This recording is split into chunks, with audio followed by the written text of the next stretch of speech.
ओंकार स्मरण।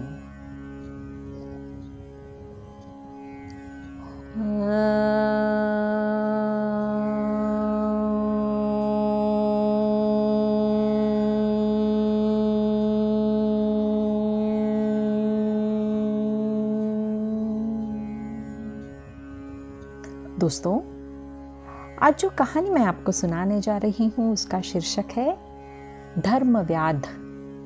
बहुत ही प्रेरक कहानी है, तो आइए सुनते हैं धर्म व्याध।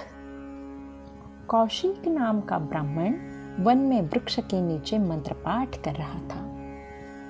वृक्ष के ऊपर बैठी हुई किसी बगुली ने उस पर बीट कर दी। मुनि ने क्रोध से उसकी ओर देखा तो वह बगुली भस्म होकर नीचे गिर पड़ी।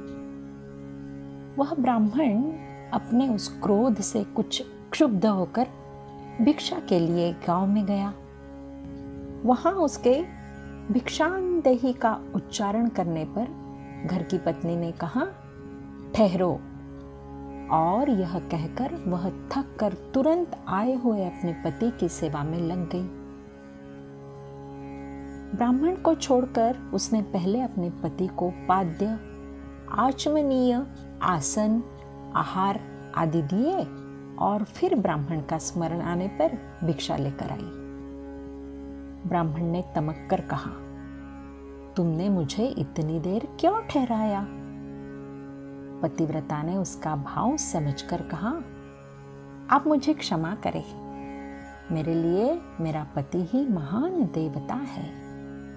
उसे क्षुधित और श्रांत जानकर मैंने पहले उसकी शुश्रूषा की। मैं ब्राह्मणों का अपमान नहीं करती, केवल पति शुश्रूषा को अपने लिए सर्वोत्तम धर्म मानती हूँ। हे द्विजवर, मेरे ऊपर क्रोध मत करो। मैं वह बगुली नहीं हूँ जो तुम्हारे रोष से दग्ध हो गई थी। क्रोध मनुष्यों का भारी शत्रु है। जो क्रोध और मोह को जीत लेता है, जो सत्य बोलता है, जितेंद्रिय है, कष्ट पाने पर भी प्रतिहिंसा नहीं करता, उसे ही देवों ने ब्राह्मण कहा है। हे भगवान, ज्ञात होता है कि आप धर्म का तत्व नहीं जानते, इसलिए आप वहां जाइए जहां मिथिला में माता पिता की शुश्रूषा करने वाला सत्यवादी जितेंद्रिय धर्म व्याध रहता है। वहां आपको धर्म सिखाएगा। पतिव्रता के वचन सुनकर ब्राह्मण सन्नाटे में आ गया, विशेषकर उस बगुली वाली बात से। वह मिथिला में धर्म व्याध के पास पहुंचा। व्याध ने देखते ही उसका स्वागत किया और कहा, आइए, आपको उस पतिव्रता ने भेजा है। वह उसे अपनी दुकान से घर ले गया। उसका स्वागत सत्कार करके व्याध ने उससे स्वधर्म की व्याख्या की।